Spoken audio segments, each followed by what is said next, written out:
Okay, what's going on, everybody? Welcome back to the channel. Let's get straight into the video. We are going to talk about my trades towards the end.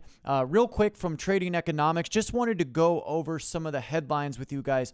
We're going to do this really fast. We'll go over where some of the stocks, the indexes, and commodities are at.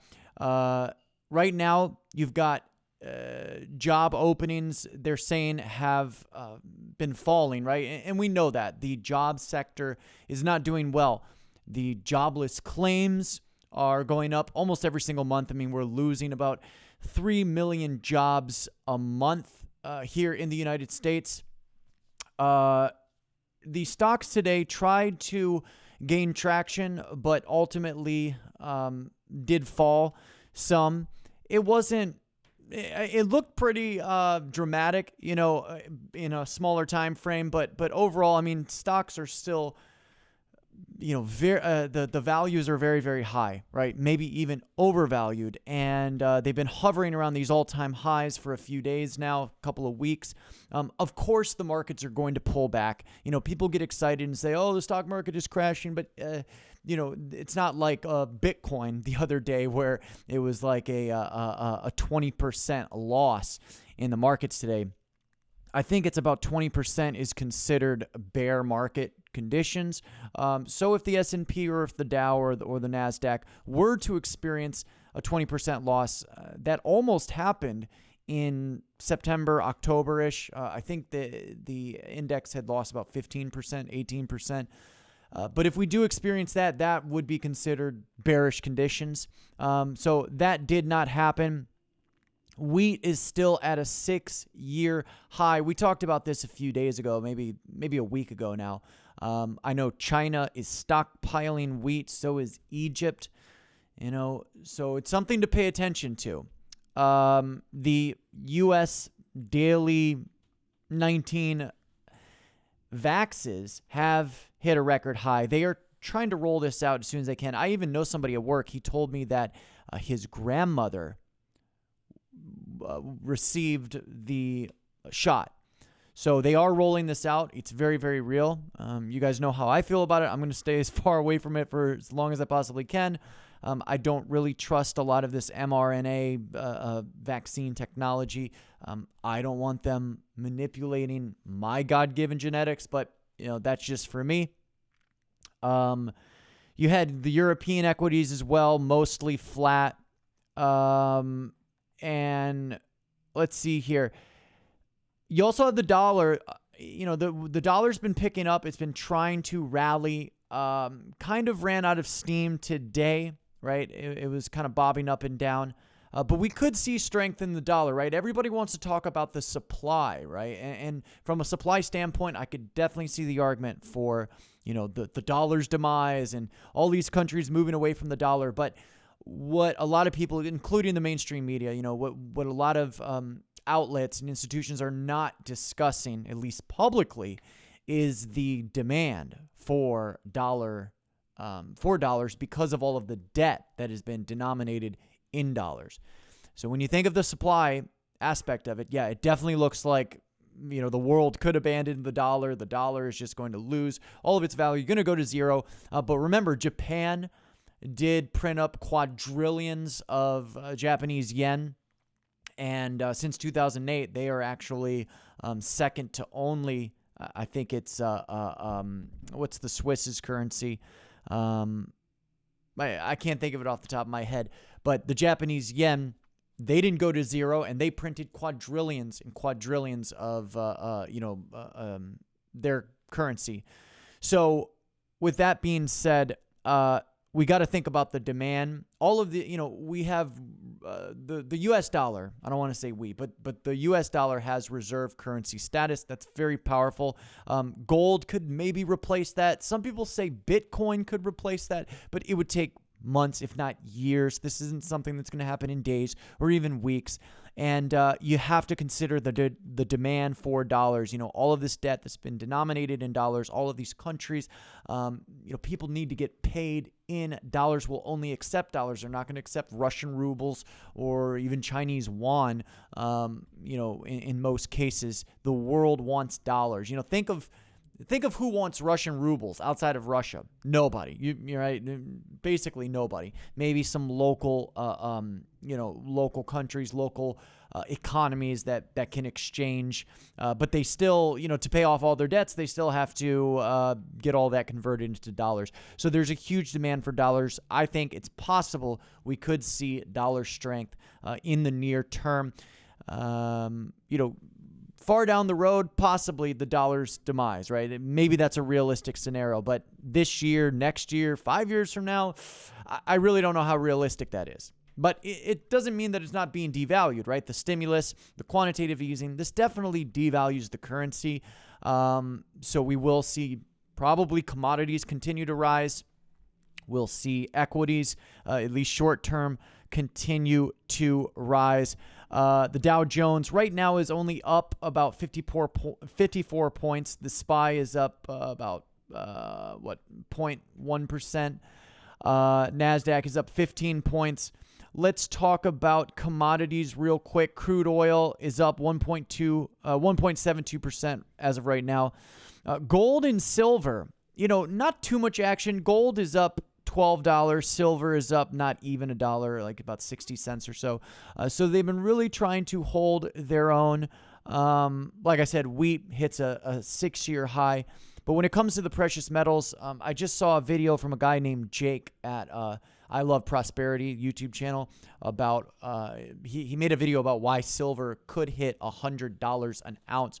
I do believe within my lifetime I will see $100 an ounce silver. Definitely think I'll see 30, 40, 50 dollar an ounce silver. But one great way to play the EV market, play the the new emerging technologies when it comes to solar energy and green energy and electric vehicles, is to invest in the commodity of silver, because silver is needed in all of those industries. You've got the gold and silver ratio, which is pretty wide right now. As that starts to tighten up, I could possibly convert some of my silver to gold, but right now I am all about the silver. Do I like the gold too? Yes, I have a few pieces of gold. I have a little bit of gold jewelry that was my mother's, and I'm interested in buying more gold, bullion gold jewelry. But silver is, especially for everyday people like maybe you and I, right? Silver is much more attainable to own, but not only that, there's more opportunity because gold is hovering around its all-time highs. Silver is only 50% of its all-time high of $50. So that being said, we know that silver can hit $50 because, it has. So we know silver could quite possibly double. Can gold double to 3,000 or 4,000 at this point? It's definitely possible. I think gold will hit 10,000. But it's much less likely, right? It's less probable simply because it never happened. It's never happened before. And, gold is hovering around its all-time high. So for that reason, and Jake talks about this in his video on the I Love Prosperity channel, I do think that silver is where the opportunity is, at least for me, right? I'm not telling you what to do, but for me, that's where I think most of the best opportunity is. And I'm basically all in on silver, right? Real quick, I'm not going to get into it, but I really do think something big is about to pop off. The FBI is warning of WAR in D.C.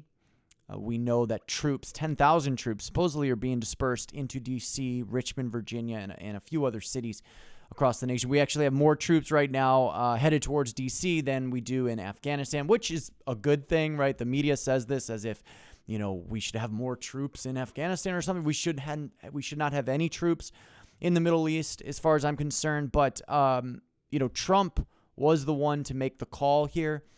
So what does that tell you? I don't know. I'll leave it up to you to decide.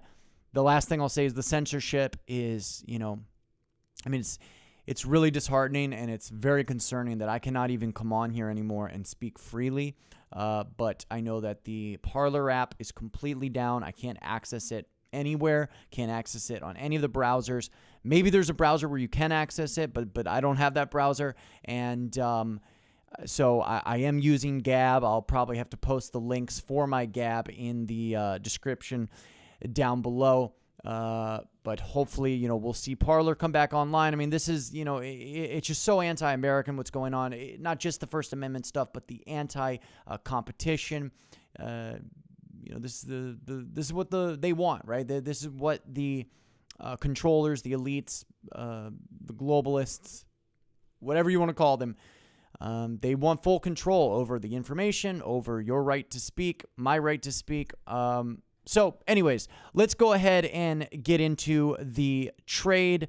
So I did trade GDX a little bit this morning. Like I caught a couple of these down moves. I was really scalping in and out of the 1 minute chart. But GDX was just kind of bobbing up and down. There wasn't a whole lot of volatility. I mean, later on this afternoon, we got some good volatility, and it's good to see gold making a run up. SLV, I did not trade SLV simply because, it was just kind of stagnant, right? There wasn't a whole lot going on this morning. NEO is where the action was. So I actually did take a trade on NEO again. I don't know why, because I figure that, it is at all-time highs. I'm kind of bearish on NEO short term, but long term, I think NEO is going to do great. I think this is going to be a $200 stock, in the not so distant future. But this is how I played it. So we did get a little bit of an up move here. Now I only bought one contract and I was out by the time we hit VWAP. I should have held longer, but I got kind of squirrely. Like I said, I just like to get in and out of these trades. If I can make 20, 30, 40 bucks on a contract, get in and out, I'll walk away with my profit, right? So, my target was VWAP, right? We had this demand area. We had volume kicking in. So I got in probably on this green candle, or maybe it was this green candle. And by the time we hit VWAP, I got a little bit nervous because we closed above VWAP, but there was a big topping tail on that candle. So I sold out. And then I went short on NEO later on this afternoon. We had this area here. So this is where I actually got in.